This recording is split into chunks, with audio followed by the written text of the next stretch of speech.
Sejam todos bem-vindos novamente ao nosso curso de Teoria do Estado Moderno e Contemporâneo. Eu sou o professor Luiz Fernando Garbosa e damos continuidade, portanto, ao nosso estudo.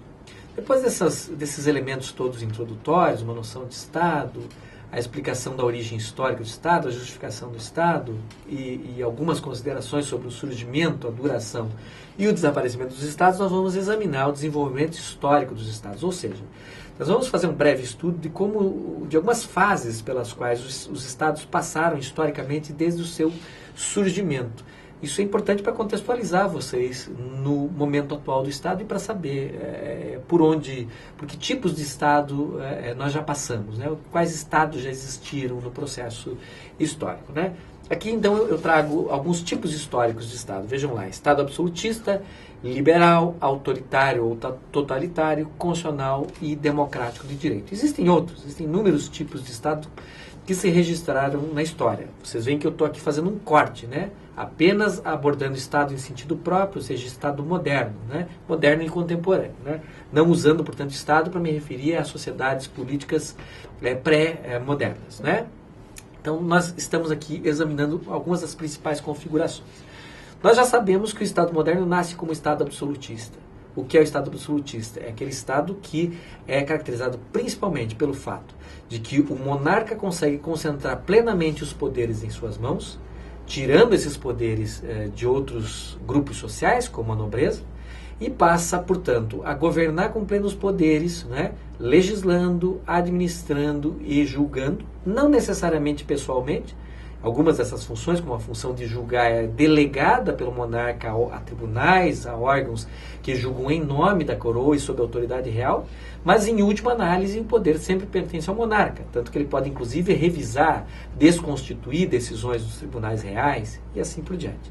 Então, a principal característica do absolutismo é essa concentração de poder nas mãos do monarca, a partir daquele processo que nós já examinamos de retirada desse poder de outros centros, de outros grupos sociais, né? E outra característica é a seguinte: nessa fase do Estado, que é a primeira fase do Estado moderno, se entende que o soberano está acima da lei e que a lei é mero reflexo da sua vontade. Ou seja, aqui não há que se pensar na ideia de sujeição do monarca à legislação, na ideia de algum tipo de limitação do poder. Essa concentração de poderes nas mãos dos soberanos significa, na prática, que o monarca pode fazer tudo aquilo que ele desejar e não existem limites ao seu poder.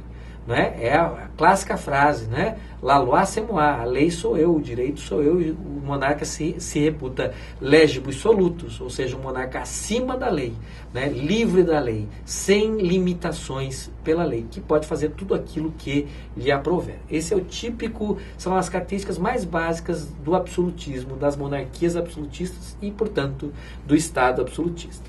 Nós sabemos que existe todo um movimento, né, social, político, filosófico, ao longo, principalmente, do século XVII e do século XVIII, que contesta o absolutismo, que visa a limitação do poder dos monarcas absolutistas, né?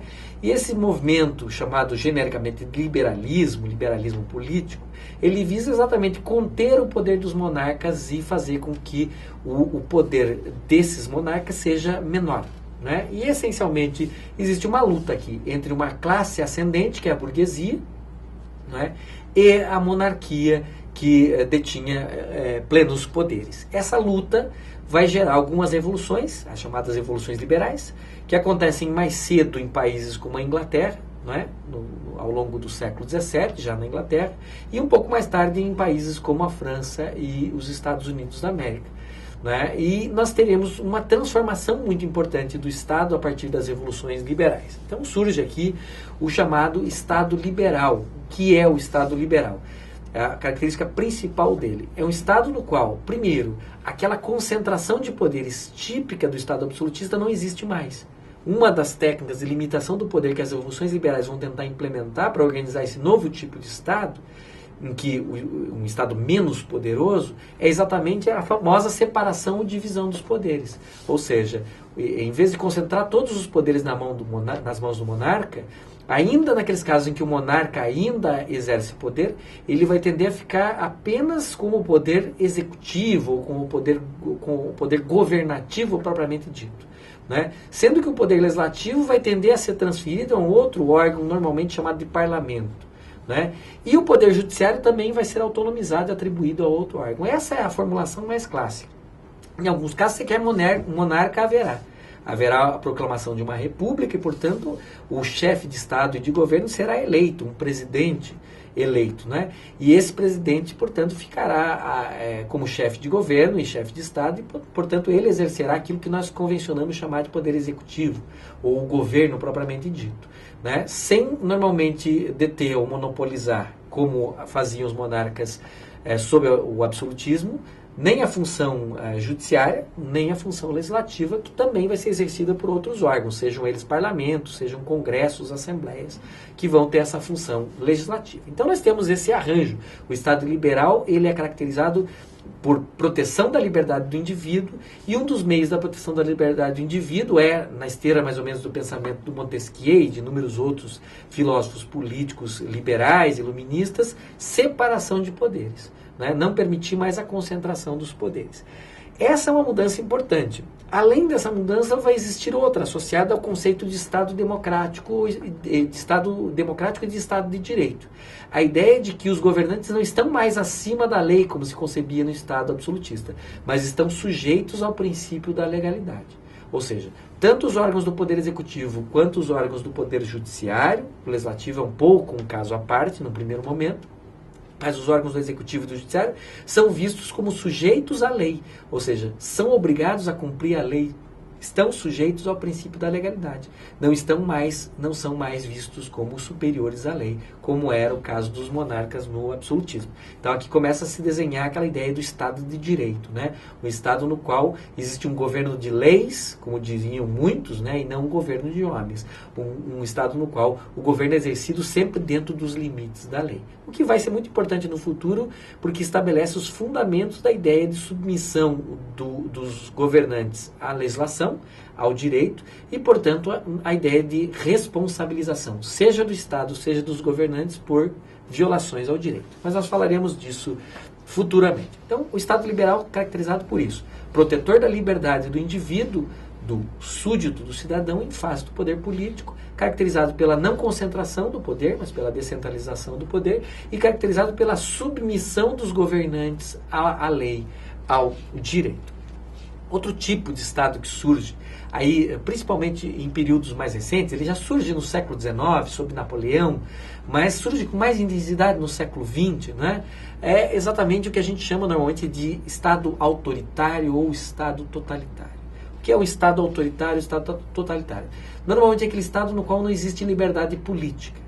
Né? É um Estado no qual não há competitividade, é um Estado no qual não há algumas condições para aquilo que nós vamos estudar ainda adiante com mais calma, que nós vamos chamar de democracia.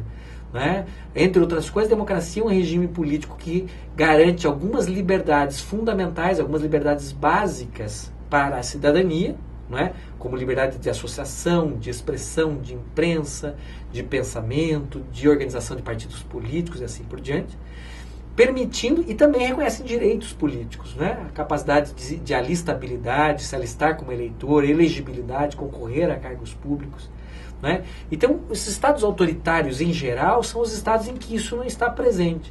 São estados nos quais existe uma característica que é a tentativa de monopólio, de concentração do poder político e de repressão da competição política. Então, são regimes políticos nos quais não há democracia, porque não se permite a livre organização política da sociedade, não se permite uma intervenção dos governados no governo, né? E muitas vezes se usa da força para reprimir as tentativas de intervenção dos governados no governo. Né? Esses tipos de regime autoritários e totalitários, eles têm, entre outras coisas, a característica de serem regimes de poder fechado. Ou seja, eles visam evitar a competição política. Eles visam não permitir a existência de oposição. Né? E isso se faz suprimindo liberdade de imprensa, liberdade de pensamento, estabelecendo censura, não permitindo manifestação, não permitindo a crítica ao governo e assim por diante. Então, esses estados existiram ao longo do século XIX. Napoleão Bonaparte, por exemplo, criou esse tipo de estado na França.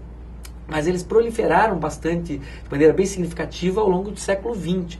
Nós tivemos o fascismo espanhol, o fascismo italiano, o fascismo português, como estados autoritários, né? Nós tivemos o nacional-socialismo alemão, como um estado totalitário, que vai além do estado autoritário. Nós tivemos o socialismo real, né? Na União das Repúblicas Socialistas Soviéticas, que também é um estado que pode ser considerado totalitário, embora diferente desses outros. Então, todos eles têm essa característica de serem regimes que não favorecem a competição política, não favorecem a crítica ao governo, não favorecem a oposição.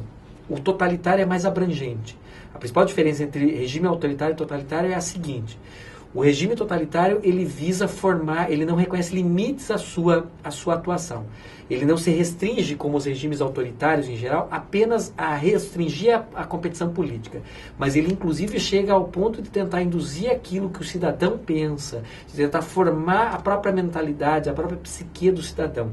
Ele é o que o nome diz, totalitário. Ele tenta abranger a sociedade como um todo. Ele não reconhece nem a liberdade privada.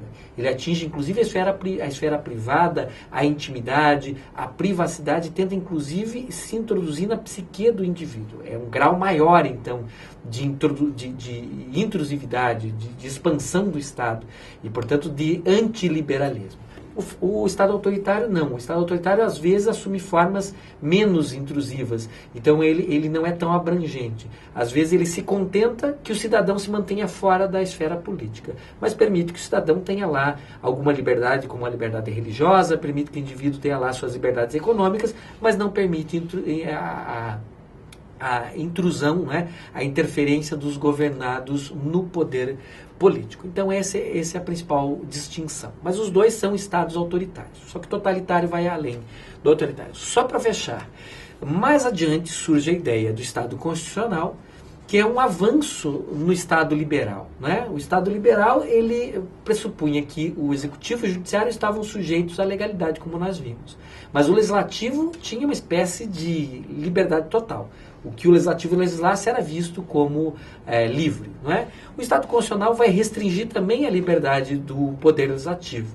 Ele vai significar a criação de constituições rígidas, mais difíceis de serem modificadas, que vão, inclusive, se impor não só ao Executivo e ao Judiciário, mas também aos órgãos legislativos. E vai criar, portanto, a possibilidade de controle de constitucionalidade das leis e uma série de outras coisas. Então, o Estado constitucional é um desenvolvimento do Estado de direito, né, na medida em que ele também vincula o poder legislativo, restringe a capacidade, a autonomia do legislativo por meio de constituições. E depois, com o advento das instituições democráticas, né, com a afirmação das instituições democráticas, surge um conceito que é muito difundido hoje, que é esse de Estado democrático de direito. De certa maneira, é filho do Estado liberal e do Estado constitucional também. O que seria o Estado democrático de direito? É o Estado que está regido por dois princípios. Primeiro, o princípio democrático, tem que, portanto, prover o mais amplo grau de democraticidade, significa liberdade política e possibilidade dos governados participarem de alguma maneira do governo, e, de outro lado, está baseado na ideia de Estado de Direito, ou seja, sujeição de todos os poderes ao direito, mediante o direito constitucional, que restringe não só o poder legislativo e o poder executivo, mas também, não só o poder judiciário e o poder executivo, mas também o poder legislativo. Então, grosso modo, esses são alguns dos tipos históricos de Estado que nós tivemos desde o século XVI até a contemporaneidade, né? Eles nos ajudam a entender um pouco o desenvolvimento desse Estado e o momento em que nós nos encontramos. Qual o grande desafio do Estado contemporâneo? Ser um Estado democrático de direito, no qual as autoridades exercem o poder com fundamento na Constituição e nas leis e não violam essa Constituição, essas leis, e não estão acima dessa Constituição e dessas leis. Então, basicamente, é disso que se trata. Óbvio que nós temos, na contemporaneidade também, estados autoritários, estados que não são estados democráticos, mas a maioria dos estados tende a ser estados, em maior ou menor grau, democráticos, tentam se caracterizar como estados democráticos de direitos, cada um com seus desafios. Uma coisa é a realidade política da Europa, outra coisa é a realidade política da América do Norte, outra coisa é a realidade política da América Latina, a Ásia e a África. Todos têm as suas peculiaridades. Bem, é isso. Nós nos encontramos na próxima aula. Obrigado.